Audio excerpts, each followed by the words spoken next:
পাঁচটা অঙ্ক থাকে। প্রথম অঙ্ক, দ্বিতীয় অঙ্ক, তৃতীয় অঙ্ক, চতুর্থ অঙ্ক, আর শেষ অঙ্ককে বলা হয় যবনিকা। তা তেমনি নাটকের শেষ অঙ্ক অর্থাৎ যা লীলা করেছেন বৃন্দাবনে, রাধাবিন্দু লীলার একদম চমৎকারিত্ব চমৎকর্ষ সেখানে হয়েছে, কিন্তু একটু বাকি, সেই বাকিটার ফলটাই হচ্ছে নবদ্বীপ লীলা। বাকির ফলটা হচ্ছে নবদ্বীপ লীলা। এই কারণে আমি এটাই বলতেছি, সেরকম কিছু না, সেই লীলায় আসলেন। এবং এই যে বাকি লীলা, এই লীলার যে মাধুর্য, কারণ মহাপ্রভু এসেছেন কিভাবে আমরা পরে বলবো।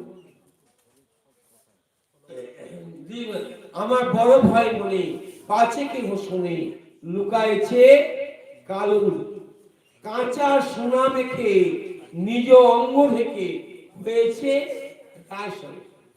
এখানে মহাপ্রভু লীলাতে প্রথম 24 বছর তিনি হচ্ছেন গৌরলীলায় কখনো ভক্ত ভাব, কখনো ভগবান ভাব। শিবাসঙ্গনে কখনো বিষ্ণু খট্টা উঠে গেছেন, ভগবান ভাব প্রকাশ করেছেন। সেখানে 7 দিন 7 রাত্রি সেই দিব্য আলোক সেখানে প্রজ্বলিত ছিল। আবার কখনো ভক্ত ভাব।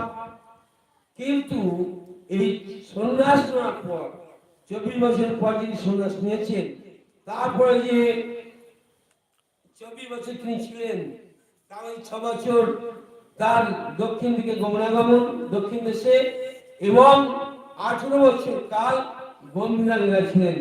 এই গম্ভীরা লীলাতে রাধারানী ভাব, এখানে তখন কিন্তু আর ভক্ত ভাব ছিলেন না, আর ভগবান ভাব ছিলেন না, এখানে একমাত্র রাধা ভাবে বিভোর ছিলেন।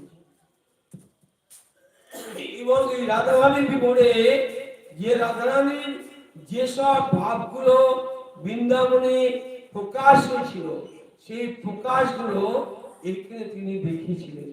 একমাত্র রাধারানী এই এবং মহাপ্রভু ছাড়া আর আমরা এই ভাব কোন মনীষীদের মধ্যে দেখতে পাই না। সেই কারণে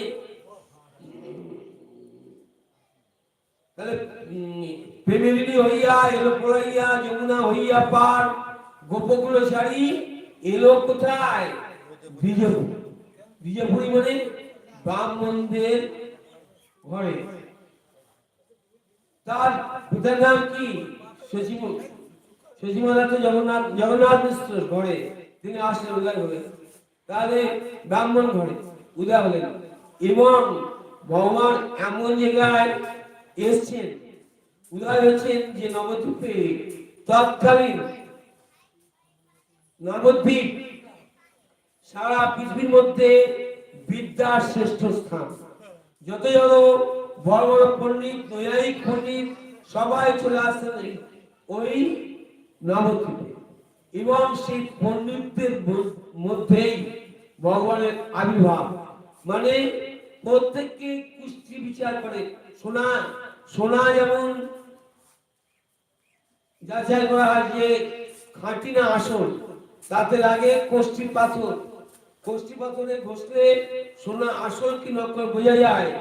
তেমনি পণ্ডিত সমাজের পাণ্ডিত্যের দ্বারা তা ঘষে নিয়ে দেখলেন ইনি ভগবান ছাড়া অন্য কেউ নন। এবং তিনি শুধু ভগবান না, তিনি রাধা কৃষ্ণের মিলিত তনু ভগবান প্রভু। তাহলে বিজয়কুলে অবতার।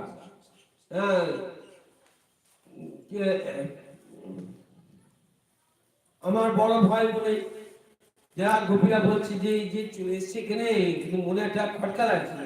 আমার বড় ভাই বলে পাছে কেউ শোনে, পাছে কেউ যদি শুনতে পায়, শুনে লুকায়েছে কাল কাঁচা সোনা মেখে নিজ অঙ্গ ঢেকে হয়েছে রাজ। কৃষ্ণ কি কে বলে? গৌরাঙ্গ ভালো। বাহিরে উহার সোনার গরম, ভেতরে কেবল কি?